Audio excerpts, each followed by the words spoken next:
Hey everyone, and welcome back to the channel. I want to start off this video by showing you guys two awesome fruits that we love that are growing on our land right now. So let's go check them out. So the first fruit is the persimmon. We have this persimmon tree right here, which just grew on its own, which I think is really cool that these awesome fruits just grow out here natively. And so this is a persimmon. I tried these for the first time a couple years ago here on the land. We actually have another tree over there that we'll show you in a minute. It's a really sweet fruit, and how would you describe it, Dad? Delicious when it's ripe and turns your eyes inside out if it's not ripe. It's very astringent. Yeah, so we showed this last year and talked about how if you eat it when it's not ripe, it sucks the moisture out of your mouth. The only way to describe it is you gotta try it. We all gotta do it once, but I was telling my friend Will about persimmons this year, and he had that experience, and I let him try one of these. And I realized that I get so excited about this that I just need to show you guys some of this stuff too. So we also have another cool fruit we'll look at in a second, but for now, let's try a persimmon.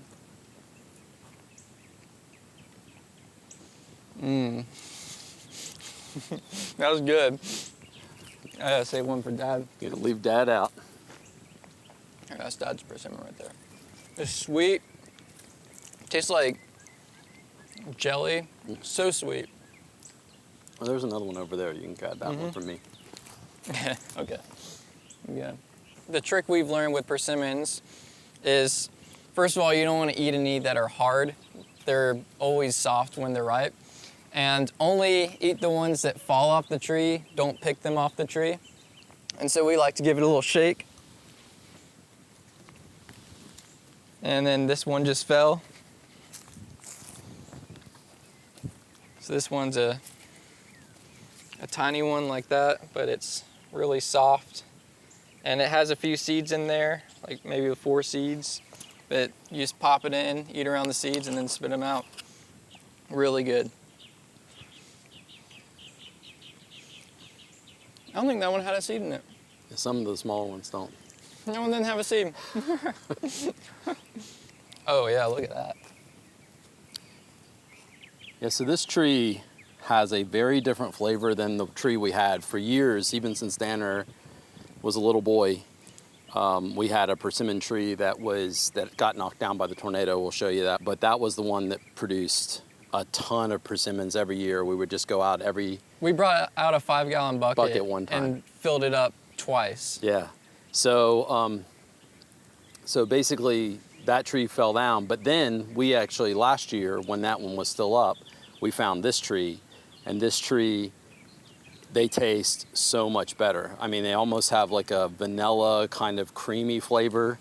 Kind of tastes like, I don't know, like a cream soda flavor. I can't explain it. It's just sweet, custardy. And if you also look around, this tree, I'll back up here, but this tree is now sitting on its own. It used to be surrounded by, right behind Danner, you can see the big giant root ball. That was a giant pecan that was sitting here. So you can just see with Danner how big. Just the size of these. The size of this.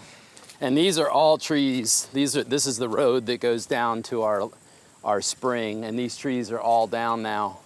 We're gonna have to cut our way through. You can also see them over there. That's a black walnut that's kind of in the distance. This is the root ball right here for the black walnut that we have down. And so one of the things we have to do is cut all the limbs into firewood and actually start clearing out some of this stuff. So yeah, this is for sure our prize tree. Let's go check out what happened to that other tree. Right here. Feels pretty hard. Oh, it just fell off. Do you want it? Dare you test it? The last ever persimmon from this tree. Yeah, so let's back up for a second and show this tree. Yeah, so this tree fell over and just kind of got uprooted. So it didn't actually break anywhere other than the roots, but it still continued to grow all throughout the summer. It had fruit on it, it had leaves on it. and we left it, and we don't know if deer came and stole all the fruit or if they just fell off early, but we just found one persimmon. We do need to go ahead and just take down this tree, kind of need to clean it up. The cool thing is you can see there's already a new persimmon tree growing out of it, so we could cut it and let another one grow here. There's actually a couple growing. Yeah, you can see them all around growing right here. And then clean this up. We can mill some persimmon. And what were some things you were saying persimmon's used for?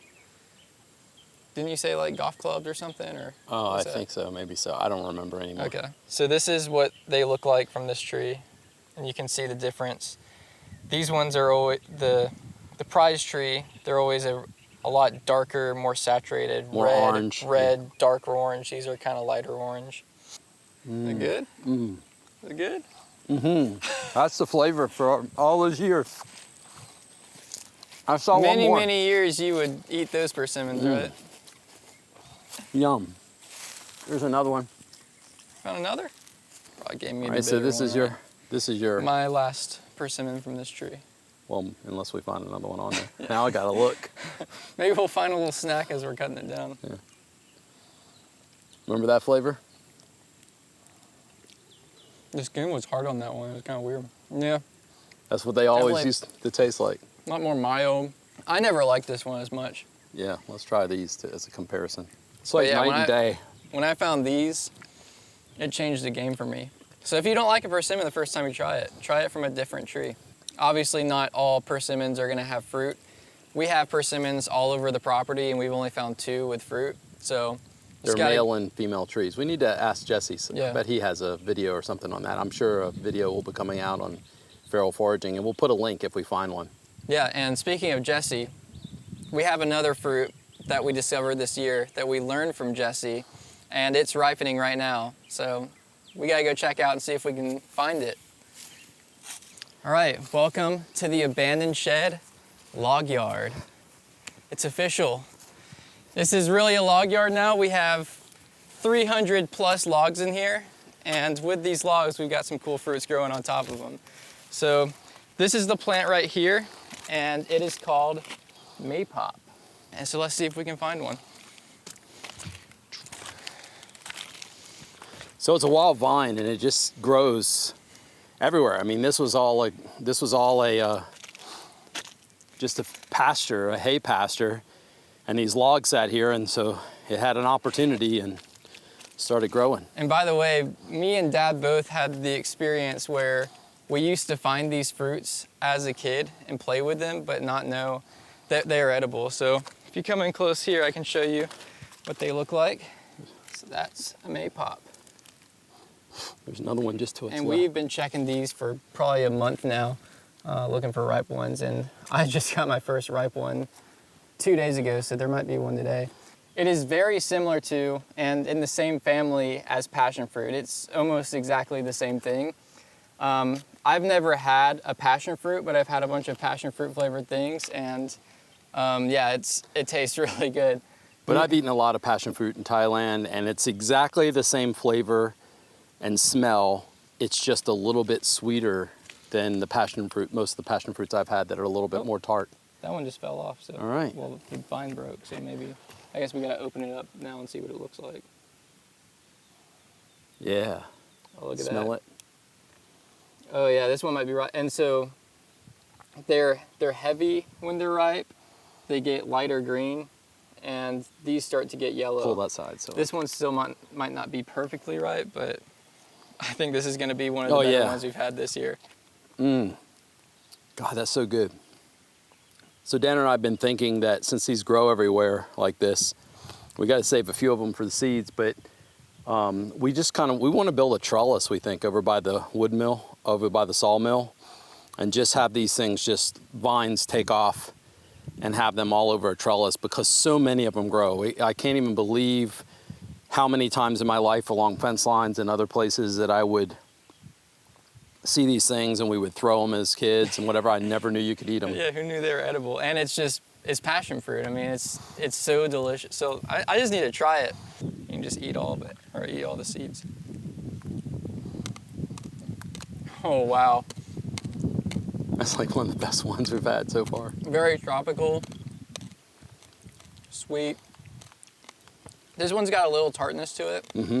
I don't know if it's supposed to stay tart. Man, that's really good. Going back to what I said earlier, I think it's so cool that this stuff just grows out here. We just put these logs down and they found a way, and they're growing everywhere. And also we noticed all along the tree line, fence line, these things pop up too. So we've been seeing these a lot, and I've been telling people about them everywhere I go and trying to find them everywhere.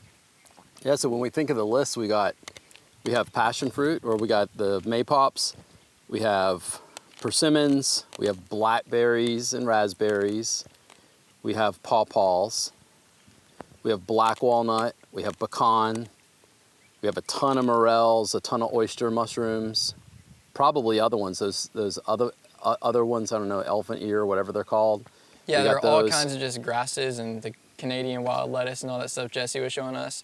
If you guys haven't seen that video, we did a video with Jesse from Foraging, and we walked around the property, we found some morels, and he showed us a bunch of other cool stuff that we had never heard of. That dead nettle tea or whatever, that was so good. And we made clover tea. Yeah, so I'll put a link to that video so you guys can go check that out if you're interested in this kind of thing. And I think we got to have him back at some point too. But yeah, this is just, it's so cool. So delicious. Oh, I missed it. So delicious. I wonder if there's any more that are ripe. Look at how many are growing here. No, that one's not too ripe. Still good though? I like them, they're tart. So those are our two fruit for today, persimmons and maypop. Maybe we gotta make this a thing too. Just showing you all the new fruits they're growing that we discover and as they come out, and then maybe you guys can go try to find them where you're at too. But with that being said, now we gotta do some cleanup, starting with that pile over there. We've had a lot of brush that we've been dragging over there, and we just need to cut it up into smaller size and put it in a burn pile. We think now that we've gotten a bunch of rain, it is a good time to go ahead and burn all that stuff. So we're gonna go put on some chaps. I forgot to wear pants today, but I have some safety chaps, and we'll get the chainsaws out and start cleaning up this pile. What have you been doing, Sage? I didn't even know she was out here.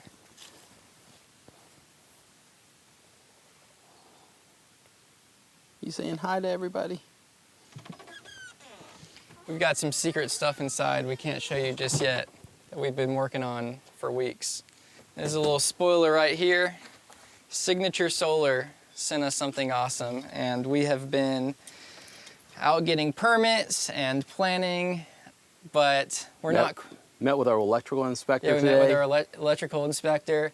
We got some really fun stuff in the works, but we want to kind of compile it all together into one video. Guys, we're excited about what we got going on. And I'm excited about this safety chaps. Check that out. I think we both need to show our weapon of choice today in our outfit. So I'm picking out mine right now, and then we'll check out what Dad picks out.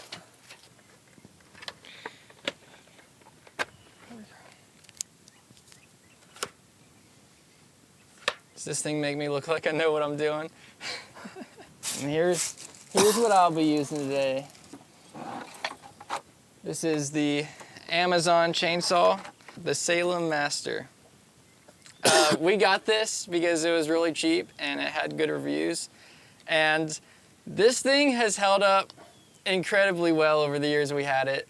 It has even outperformed some of our older stills sometimes.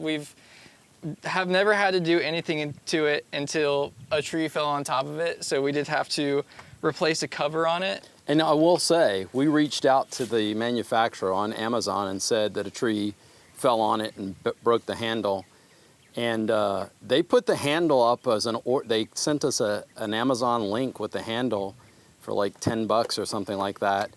And they just sent back a link and said, here it is, and we put it right back on, and it's worked ever since. We were really surprised. This was the first chainsaw Danner ever used, which was kind of great. But we do have some really nice chainsaws now. But yeah, we have quite a collection now. But Danner has had a lot of hours on this one, so he loves this one.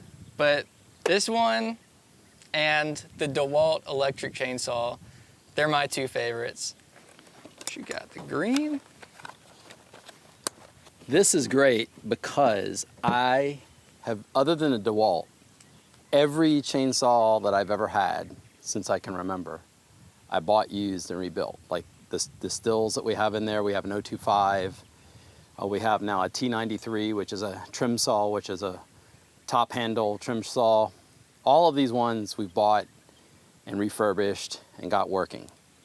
This is the first still that I ever bought brand new, and it has been amazing. So this is the MS 261C, and what's really great about this saw is that, you know, all the mixture and stuff is controlled by a computer. I know some people don't like that because it is, but it's always been so reliable, easy to deal with, and it's got the right amount of power and weight. It's because it's the C, it's got the magnesium case, so it's a little bit lighter for its power.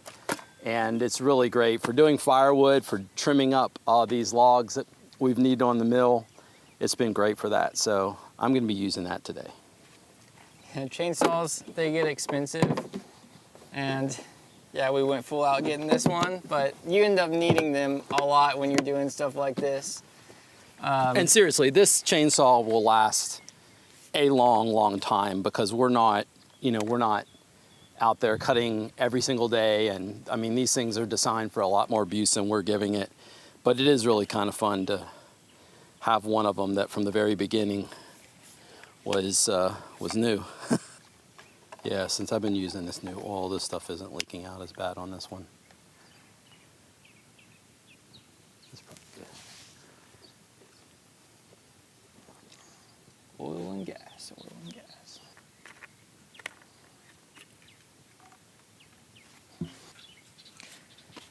Oh, and by the way, I will put a link in the description for this chainsaw.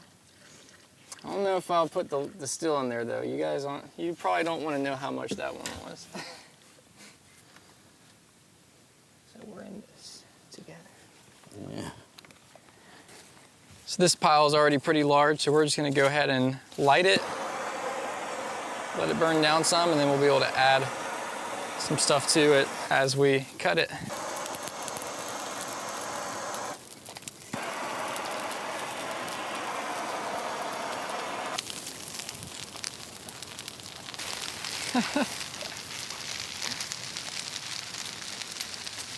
Listen to the sound of that. I know. That's hot. It's a hot fire. It's a big fire.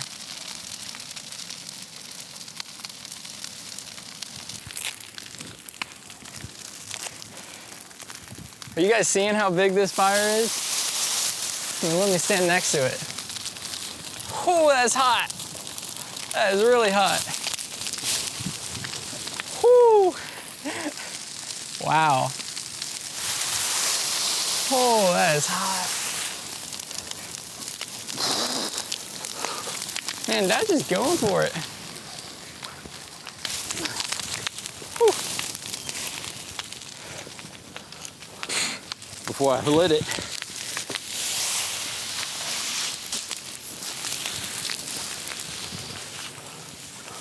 so this is that maple tree that we cut down In the last video.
did it. It's been a long time since we've seen it clear like this, because we've had a lot of that sitting there since the tornado. So a lot of that was tornado fallen trees, and it feels really good to finally get it cleaned up. Just had to do a lot of cutting and a lot of pulling around logs and getting covered in sawdust and probably chiggers too. I guess I'll find out later, but we got it down to a small pile now, gave it a final mow and did a little bit of weed eating, and it's just looking great. And like I mentioned earlier, we do have some really fun stuff coming up with Signature Solar. Unfortunately, our electrical inspector is going to be out of town next week, so it's looking like it's going to be the week after next. But we'll probably continue doing some clearing next week while the weather is still really nice. Still tons of fallen trees, so we just got to take our pick, move some stuff out here, and maybe we'll even do some milling too. But that's going to be a wrap for this video. I want to give a big thank you to everyone that has liked and subscribed, and also thank you so much to everyone that backs us over on Patreon. Really appreciate your support, and we'll see you guys next time.